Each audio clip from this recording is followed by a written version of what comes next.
World TV ప్రస్తుతం మనతో పాటు fire brand Armoor MLA Rakesh Reddy గారు ఉన్నారు.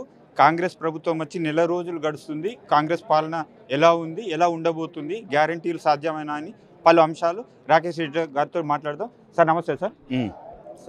సార్ చెప్పండి, కాంగ్రెస్ గవర్నమెంట్ వచ్చి నెల రోజులు గడిచింది. ఇప్పుడు 6 గ్యారంటీల మీద చాలా అపూర్వ స్పందన వచ్చింది. ఇది సాధ్యమేనా? అసలు ఇంత స్పందన ఎందుకు వస్తుంది? ఏంది స్పందన? పాడు 1,25,00,000 అప్లికేషన్లు వచ్చినాయి ఈరోజు. అది ప్రభుత్వమే చెప్తున్నది. అంటే ఈ 75 ఏళ్ళ నుంచి ఏ ప్రభుత్వాలు ఏం చేసినాయి? కాంగ్రెస్ ప్రభుత్వం ఇంతకుముందు కూడా 50 ఏళ్ళు ఉంది కదా. మధ్యన 10 ఏళ్ళు పడబడ్డ ఒక గవర్నమెంట్ ఉండే, పడబడ్డది 10 ఏళ్ళు. అప్పుడే మరి 1,25,00,000 అప్లికేషన్లు ఎందుకు వచ్చినాయి ఇప్పుడు?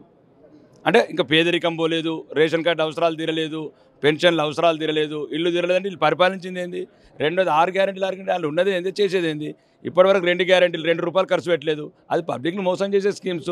బస్సులు ఉన్న బస్సులలో ఆల్రెడీ లేడీస్ ప్రయాణం చేస్తున్నారు, టికెట్లు వద్దన్నారు. ఈయనింటికి వెళ్ళిపోయింది లేదు, గవర్నమెంట్కి వెళ్ళిపోయింది. బస్సులు కొత్తగా కొనలేదు ఒక్కటి ఇంతవరకు. అంటే ఆరోగ్యశ్రీ 10 లక్షలు పెంచిన, మళ్ళీ పెంచిన 4 కోట్ల మంది ఒకటేసారి పోతారు హాస్పిటల్కు.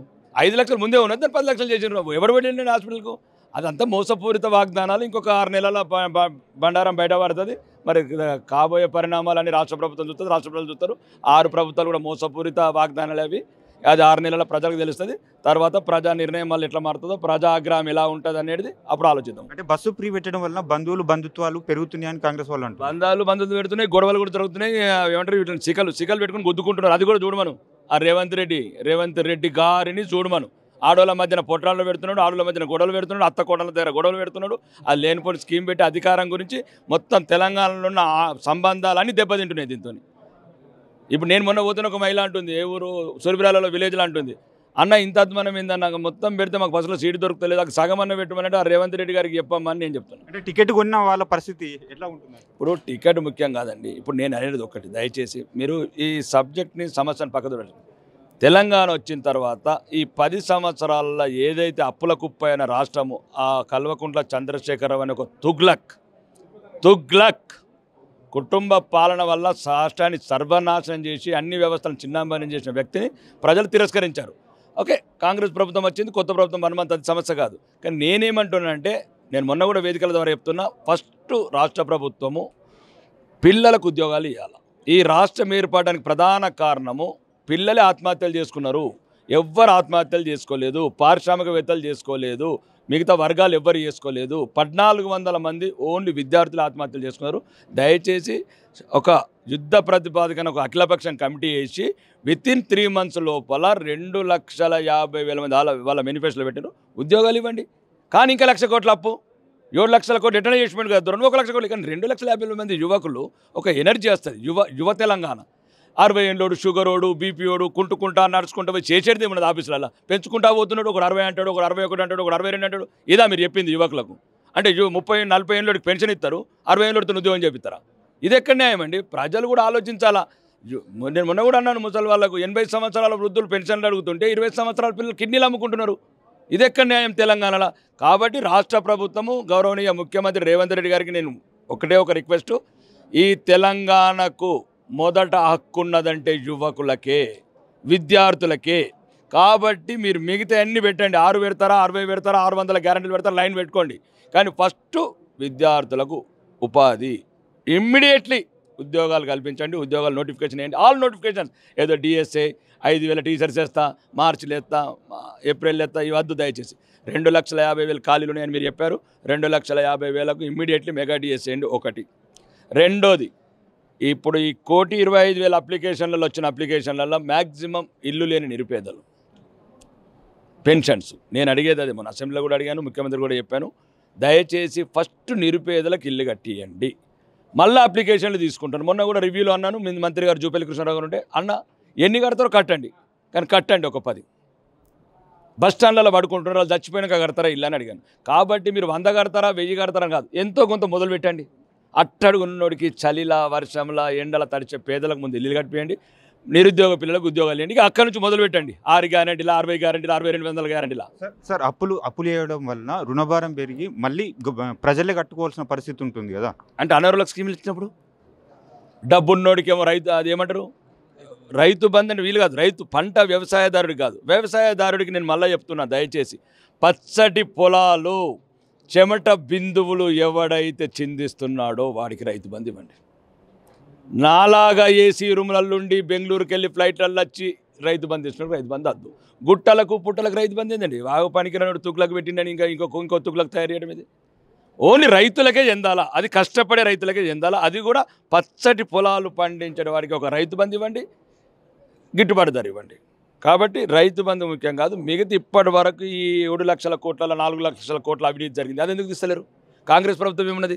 రాగానే ఆ ఎంక్వైరీ, సిబిఐ ఎంక్వైరీ అన్నది, కాళేశ్వరం మీద ఎంక్వైరీ అన్నది, కాకతీయ మీద ఎంక్వైరీ అన్నది, పిల్లల పేపర్ లీకేజ్ మీద ఎంక్వైరీ అన్నది. ఎటువైనా రేవంత్ రెడ్డి గారు మర్చిపోయారా? అధికారం తలకెక్కిందా? అప్పుడే నెలకే, మరి ఇంకెట్లా 59 నెలలు? దయచేసి మరవకు. నీ విజయం వెనుక ఎంతోమంది యువకుల శ్రమ ఉంది. మా విజయం వెనుక, మీ విజయం వెనుక ఒక మార్పు కోరుకున్నారు. ఇక్కడ దొరల రాజ్యాన్ని నిర్మూలించి ఒక ప్రజారాజ్యాన్ని తెచ్చుకున్నారు.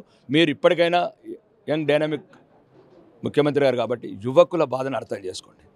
సార్, కాంగ్రెస్లో మామూలుగా పోటీ ఎక్కువగా ఉంటుంది. రేవంత్ రెడ్డి గారు 5 సంవత్సరాలు సీట్లో ఉండే అవకాశం ఉందంటారు? అది వాళ్ళ ఇంటి సంసారం అండి, మాకేం సంబంధం? వాళ్ళ ఇంట్లో ఏం కొట్టుకుంటారా, ఏం గుద్దుకుంటారా మాకు అవసరం? అది భారతీయ జనతా పార్టీ. భారతదేశం వెలిగిపోతుంది. రామ మందిరం జనవరి 22 నాడు వెలుగుతుంది.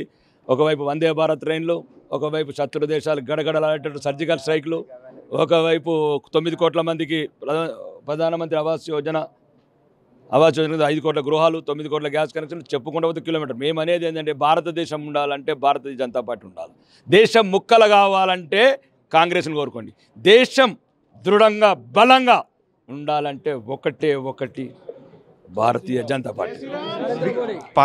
పార్లమెంటరీ ఎలక్షన్స్ రాబోతున్నాయి. వికసిత్ భారత్ అనే కేంద్ర ప్రభుత్వ పథకాలను ప్రజల్లోకి తీసుకుపోయే విధంగా వికసిత్ భారత్ కార్యక్రమాన్ని మీరు తీసుకొచ్చారు. కానీ ఇది చాలా లేటుగా తీసుకొచ్చారనే ఆరోపణ ఉంది.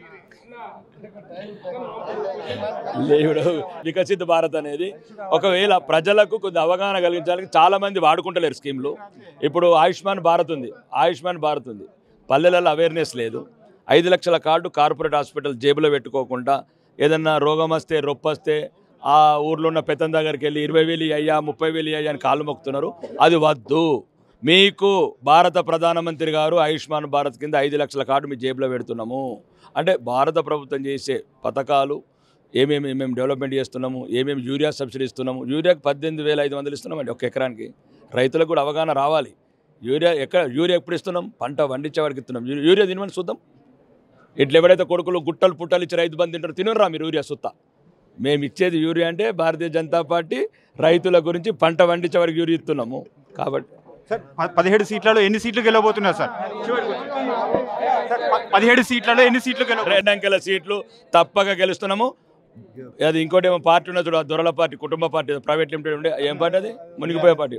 TRS alias BRS. దొర తల చూపించలేక తెలంగాణ ప్రజలకు ఇప్పటి వరకు కూడా మోహన్ చూపించలేకపోతున్నాడు. ఇది సిగ్గుచేటు. 10 సంవత్సరాలు మా మీద వాడి ఏలినవు, అన్ని వ్యవస్థలను ధ్వంసం చేసినావు, ఇంటికి 7 లక్షలు అప్పు చేసినావు. బయటికి రా.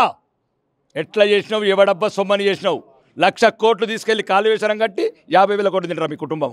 ఎందుకు వస్తలేవు బయటికి రా. నేను పెద్ద వయసుని గౌరవిస్తున్నాను. ఇన్ని రోజులా? బయటికి రా. వీల్చైర్లరా బయటికి రా. వచ్చి చెప్పు తెలంగాణ సమాజానికి. ఓటమిని అంగీకరించు. తెలంగాణ ప్రజలు ఎప్పుడు ధైర్యవంతులే. ఆ ధైర్యాన్ని ఒప్పుకో. తెలంగాణ ప్రజల క్షమాపణ కోరు. కాళేశ్వరం కట్టినా తప్పైందని చెంపలేసుకో. తప్పు డిజైన్తో కట్టినా, అవినీతితో కట్టినా.